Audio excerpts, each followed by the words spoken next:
کی طرف۔ اس ویڈیو میں آپ کو وٹامن ڈی کی کمی سے ہونے والی بیماریوں کے متعلق بتایا جائے گا۔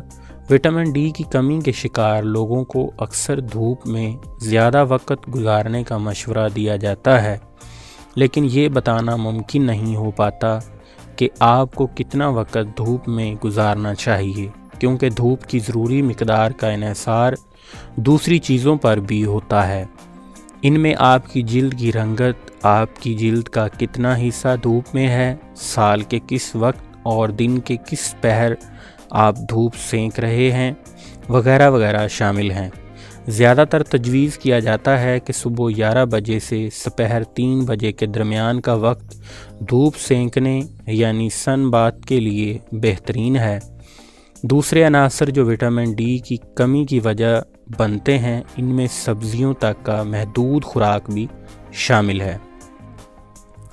غذائی لحاظ سے کچھ مچھلیاں، بعض مچھلیوں کے جگر سے نکالا ہوا چرب دار تیل، انڈوں کی زردی اور ڈیری مصنوعات وٹامن ڈی حاصل کرنے کا بہترین ذریعہ ہیں۔ ابھی تک مکمل طور پر سمجھا نہیں جا سکا ہے کہ وٹامن ڈی جسم میں کس طرح کام کرتا ہے اور ہماری مجموعی صحت پر کس طرح اثر انداز ہوتا ہے، مگر یہ بات صاف ہے کہ وٹامن ڈی مجموعی طور پر بہتر صحت کے لیے اہم ہے اور ہمارے دل، دماغ، پھیپھڑوں، پٹھوں میں کام کرنے کی صلاحیت کو درست رکھنے میں اہم کردار ادا کرتا ہے، جبکہ اس کی کمی بہت سے مسائل کا سبب بنتا ہے، جیسے آسٹیوپوروسس۔ وٹامن ڈی جسم کو کیلشیم جذب کرنے میں مدد فراہم کرتا ہے، جو ہڈیوں کے لیے بہت ضروری ہے۔ اگر آپ کے جسم میں وٹامن ڈی کی کمی ہو گئی تو کیلشیم بھی مناسب مقدار میں جذب نہیں ہو پائے گا۔ اس طرح آپ کی ہڈیاں کمزور ہو جاتی ہیں اور فریکچرز کا خدشہ بڑھ جاتا ہے۔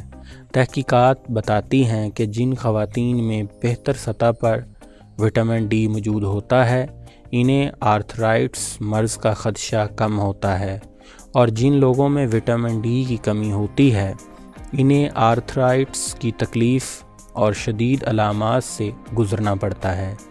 منہ کی صحت، دانتوں کے امراض اور وٹامن ڈی کے درمیان بہت قریبی تعلق ہے۔ وٹامن ڈی کی سطح جتنی کم ہوگی، اتنی ہی زیادہ دانتوں کی صحت خراب ہوگی۔ جن لوگوں میں وٹامن ڈی کی کمی ہوتی ہے، ان میں دانتوں کے گرنے کی شرح ان لوگوں کے مقابلے میں بہت زیادہ ہوتی ہے جن میں وٹامن ڈی کی مقدار زیادہ پائی جاتی ہے۔ دمہ، وٹامن ڈی دافع ورم اثرات والے پروٹین کی پیداوار بڑھانے سے دمہ کنٹرول کرنے میں مدد فراہم کر سکتا ہے، اور اس کے ساتھ ساتھ پھیپھڑوں میں ورم کی وجہ بننے والے پروٹین کو بھی ہلاک کر دیتا ہے۔ ٹائپ 2 ذیابیطس۔ بہت ساری تحقیقات کے ذریعے یہ معلوم ہوا ہے کہ وٹامن ڈی انسولین کے اخراج اور انسولین کی حساسیت پر اپنے اثرات کے ذریعے جسم میں گلوکوز کو برداشت کرنے میں مدد فراہم کر سکتا ہے۔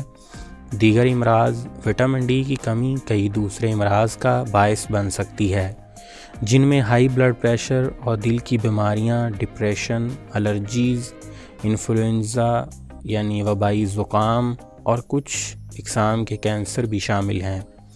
اب جانتے ہیں وٹامن ڈی کی کمی کی علامات کے بارے میں۔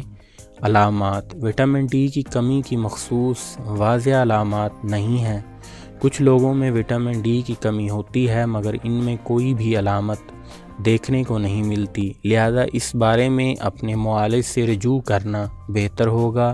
اگر آپ کو تھکاوٹ، پٹھوں کے درد یا اکڑن اور کمزوری، جوڑوں کے درد، وزن کے بڑھنے، ہائی بلڈ پریشر، نیند میں کمی، غائب دماغی، سر درد، مثانے کے مسائل، قبض یا ڈائریا جیسے مسائل کا سامنا ہے، تو وہ وٹامن ڈی کے لیول کی تصدیق کے لیے آپ کو ٹیسٹ کروانے کا مشورہ دیں گے، مگر اس کا مطلب یہ نہیں کہ ان علامات کی موجودگی صرف وٹامن ڈی کی کمی کے باعث ہو اور آپ خود سے ہی ادویات لینا شروع کر دیں۔